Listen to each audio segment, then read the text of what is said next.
Vote তো জনগণ দুইটাই দিয়েছে, তো একটা হালাল হলে আর একটা হারাম হবে কেন? রাজধানী এখনও পুরোপুরি ঘুমিয়ে পড়েনি, কিন্তু এক ধরনের অদ্ভুত অস্বস্তি ইতিমধ্যে ছড়িয়ে পড়েছে শহরের বাতাসে।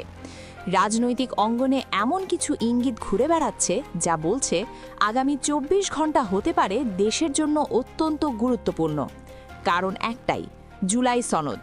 এই সনদ ঘিরে যে প্রত্যাশা তৈরি হয়েছিল তা এখন ধীরে ধীরে রূপ নিচ্ছে চাপা ক্ষোভে। বিশেষ করে ১১ দলীয় ঐক্যের সাম্প্রতিক বৈঠকের পর সেই ক্ষোভ যেন আর চাপা থাকছে না। ভেতরের সূত্র বলছে বৈঠকটি ছিল অত্যন্ত টান উত্তেজনায় ভরা এবং সেখানে স্পষ্টভাবে একটি বার্তা দেওয়া হয়েছে, সময় ফুরিয়ে আসছে।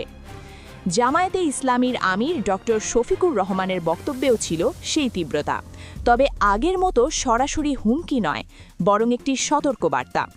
যদি জনগণের প্রত্যাশা পূরণ না হয় তাহলে পরিস্থিতি নিয়ন্ত্রণের বাইরে চলে যেতে পারে। এই বক্তব্যের পাঠ থেকেই রাজনৈতিক অঙ্গনে শুরু হয়েছে নতুন করে হিসাব নিকাশ। এখানে সবচেয়ে বড় প্রশ্ন হচ্ছে, সরকার কেন পিছিয়ে যাচ্ছে? যে সনদটি গণভোটে ব্যাপক সমর্থন পেয়েছিল সেটি বাস্তবায়নে হঠাৎ এমন ধীরগতি কেন? সরকারি মহল বলছে আইনি জটিলতা আছে, কিন্তু বিশ্লেষকরা এটাকে দেখছেন ভিন্নভাবে। তানের মতে এটি আসলে একটি কৌশল, সময় নেওয়ার, চাপ কমানোর এবং ধীরে ধীরে ইস্যুটিকে দুর্বল করে ফেলার। কিন্তু মাটির পরিস্থিতি বলছে অন্য কথা। গত কয়েকদিনে সামাজিক যোগাযোগ মাধ্যম এবং বিভিন্ন গোপন যোগাযোগ মাধ্যমে রাজনৈতিক কর্মীদের সক্রিয়তা বেড়েছে চোখে পড়ার মতো। বিশেষ করে ২৮ মার্চকে ঘিরে নানা ধরনের পরিকল্পনার আভাস পাওয়া যাচ্ছে।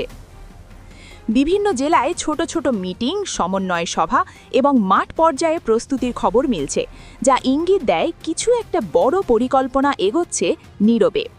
এটি কি শুধুই একটি সাধারণ বিক্ষোভের প্রস্তুতি? না, অনেকের মতে এটি হতে পারে আরও বড় কিছু।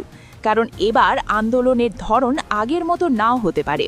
কেবল স্লোগান বা মিছিল নয়, বরং কৌশলগতভাবে গুরুত্বপূর্ণ জায়গাগুলোতে চাপ সৃষ্টি করার পরিকল্পনার কথাও শোনা যাচ্ছে। প্রশাসনিক কেন্দ্র, গুরুত্বপূর্ণ সড়ক এবং অর্থনৈতিক কর্মকাণ্ডের জায়গাগুলোকে টার্গেট করার সম্ভাবনার কথাও উঠে আসছে বিশ্লেষণে। অন্যদিকে প্রশাসনের ভেতরেও চলছে নীরব এক অস্থিরতা।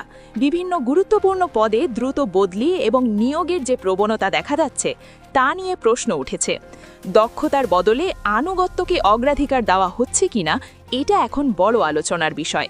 কিছু ক্ষেত্রে অভিজ্ঞ কর্মকর্তাদের সরিয়ে নতুন মুখ বসানো হচ্ছে, যা অনেকের কাছেই অস্বাভাবিক মনে হচ্ছে। বিশ্লেষকদের মতে যদি বড় ধরনের রাজনৈতিক চাপ আসে তখন এই প্রশাসনিক কাঠামোই হবে সরকারের প্রধান ভরসা। তাই আগেভাগেই সেটিকে নিজেদের নিয়ন্ত্রণে আনাও চেষ্টা চলছে, এমন ধারণাও উড়িয়ে দেওয়া যাচ্ছে না। এদিকে আরেকটি চাঞ্চল্যকর তথ্য সামনে এসেছে। অভিযোগ রয়েছে আন্দোলনের গতি কমানোর জন্য কিছু রাজনৈতিক নেতাকে আকর্ষণীয় প্রস্তাব দেওয়া হয়েছিল। যদিও এ বিষয়ে কেউ প্রকাশ্যে কিছু বলেনি, তবে ভেতরের সূত্র বলছে এই প্রস্তাব প্রত্যাখ্যান করা হয়েছে। এর ফলে পরিস্থিতি আরও জটিল হয়ে উঠেছে। এর মানে হচ্ছে অন্তত এই মুহূর্তে ১১ দলীয় জোট তাদের অবস্থান থেকে সরে আসতে রাজি নয়। তারা আংশিক নয়, পূর্ণ বাস্তবায়নই চায় এবং এই অবস্থান থেকে তারা সরে না এলে সংঘাতের সম্ভাবনাও বাড়বে, এটা অনেকটাই নিশ্চিত। সবকিছুর কেন্দ্রেই আবার ফিরে আসতে হয় সেই একই জায়গায়, জুলাই সনদ। এই সনদ বাস্তবায়িত হলে প্রশাসন, বিচার ব্যবস্থা এবং রাজনৈতিক কাঠামোয় বড় ধরনের পরিবর্তন আসতে পারে।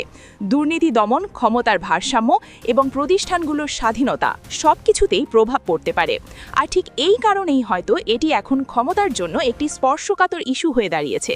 প্রশ্ন উঠছে, এটি কি শুধুই রাজনৈতিক টানাপোড়েন, নাকি এর পেছনে আরও বড় কোনো শক্তি কাজ করছে? কিছু বিশ্লেষক মনে করছেন দেশের ভেতরের পাশাপাশি বাইরের কিছু স্বার্থ এখানে জড়িত থাকতে পারে। এদিকে সাধারণ মানুষের মধ্যেও তৈরি হচ্ছে অনিশ্চয়তা। বাজার, পরিবহন, দৈনন্দিন জীবন সবকিছুতেই এর প্রভাব পড়তে পারে বলে আশঙ্কা করছেন অনেকে। রাজনৈতিক অস্থিরতা বাড়লে অর্থনীতিতেও চাপ তৈরি হবে, এটা খুবই স্বাভাবিক। এই অবস্থায় সামনে কি হতে পারে? যদি নির্ধারিত সময়ের মধ্যে কোনো সিদ্ধান্ত না আসে তাহলে পরিস্থিতি দ্রুত উত্তপ্ত হয়ে উঠতে পারে। আর একবার রাজপথ উত্তপ্ত হয়ে গেলে সেটি নিয়ন্ত্রণ করা খুব সহজ হবে না, এটা অতীত অভিজ্ঞতাই বলে। সবচেয়ে গুরুত্বপূর্ণ বিষয় হচ্ছে জনগণের প্রত্যাশা এখন অনেক উঁচুতে। সেই প্রত্যাশা পূরণ না হলে ক্ষোভও হবে ততটাই তীব্র। এখন দেখার বিষয় সরকার কোন পথ বেছে নেয়, সমঝোতা নাকি সময়ক্ষেপণ। কারণ সিদ্ধান্ত যাই হোক, তার প্রভাব পড়বে সরাসরি দেশের রাজনৈতিক স্থিতিশীলতার উপর। আর এই কয়েকটি দিনই নির্ধারণ করবে এই সংকট ধীরে ধীরে মিটে যাবে নাকি এটি রূপ নেবে বড় কোনো রাজনৈতিক মোড় পরিবর্তনের সূচনায়। আর যদি সেই পরিবর্তন শুরু হয়, তাহলে তার ঢেউ শুধু রাজধানীতেই সীমাবদ্ধ থাকবে না, ছড়িয়ে পড়বে সারা দেশে।